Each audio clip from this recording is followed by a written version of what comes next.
excited to be able to be talking to Amy Seiler today. She drove all the way in from Scottsbluff, Nebraska.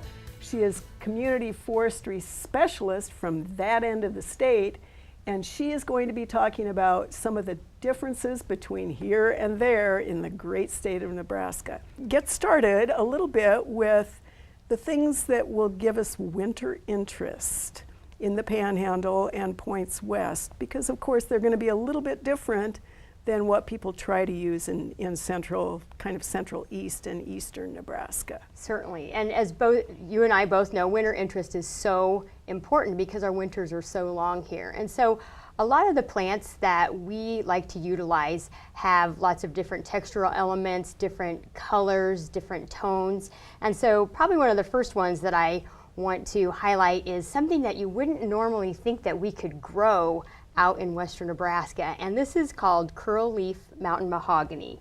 And what it is a broadleaf evergreen that will grow out west. It's a plant that's actually native to southwest Colorado, down into Arizona, New Mexico, and it's a plant that has a really thin, very deep green leaf. It's not only a broadleaf evergreen, but the unique thing is that it's drought tolerant also. It handles really low relative humidity and does very, very well with limited water. That would be one of the first ones. This is a plant that you can use as a large shrub or a small tree, and it gets about 20 feet tall, and it's very unique in the landscape. So Amy, that would perhaps be a western substitute on steroids for the boxwood that we use here, correct? Most certainly, yes. And to be quite honest, I've never really seen this plant have any winter burn on it, whereas the boxwood that we attempt to grow out west, if we do get it to go, it will have severe dieback and winter burn. So this is a great alternative. It will get a little bit bigger for sure, and the appearance may seem a little bit more wild and gnarly, but I think that just kind of goes with the landscape out there. All right, the Wild West. So the Wild West, yes.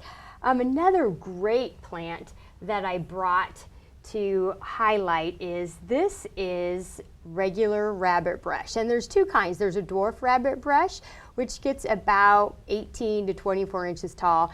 And what I have right here today, this is typical rabbit brush, and that gets about 3 to 5 feet tall. It can get taller if it has more water, but it generally is in around the 5-foot range. The reason that this plant is so ideal, it doesn't hold its foliage in the winter, but it does have these lovely lime green stems and this very, very beautiful seed head. So we like to utilize this plant just to give us some texture. And the thing that I love about a lot of these western plants, Kim, is that when they're backlit by the sunlight, they just stand out and look amazing.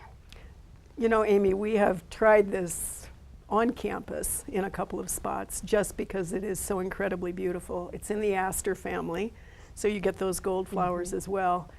We don't have much luck. And you know, you mentioned backlit, and I think off air you talked about another plant that you love, which certainly we can't grow, winterfat? Winterfat, yes, and that is another one that its seed head is absolutely beautiful as the sun hits it, particularly in the winter. It looks really good. But the other positive thing about that is it has silvery foliage that, so we would consider that a broadleaf, not evergreen, but as you would maybe say, evergray. And it has that really attractive silver foliage, and that really can add something attractive to a stark landscape in the winter. All right, talk for just a second about pines, because I see some pines sitting in front of you. I brought some great pines that we should probably be incorporating a little bit more of into our landscapes. And the first one that I have, this is bristlecone pine. And this one is very, very drought tolerant. And it has a really unique appearance to it. It looks kind of like the bristles on a brush, and that's kind of why they call it bristlecone pine. This one is not a large pine like a ponderosa pine. It's more of a medium size, about 25 to 30 foot tall, but it can handle the high pH soils that you'll encounter in central and western Nebraska. It does not like a lot of water, does not like heavy soil, so it's one that does much better after you hit possibly North Platte and west. The other one that I brought, this one is actually native to western Nebraska, and this is limber pine. This is kind of what we try to use in place of white pine out west when you kind of want that subtle, soft pine appearance. This does not tend to winter burn. It has beautiful cones on it. It does have a nice pyramidal shape to it. It gets about 30 to 40 feet tall.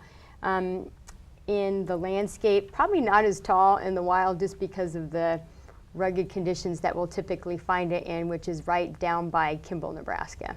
Perfect. And you brought a whole lot of other things, and I think we're probably almost out of time. But if we are, what we're going to do is suggest maybe that you talk to us again later on another segment about all of the beauty of western Nebraska. Perfect. Thanks for your time. Thanks, Amy.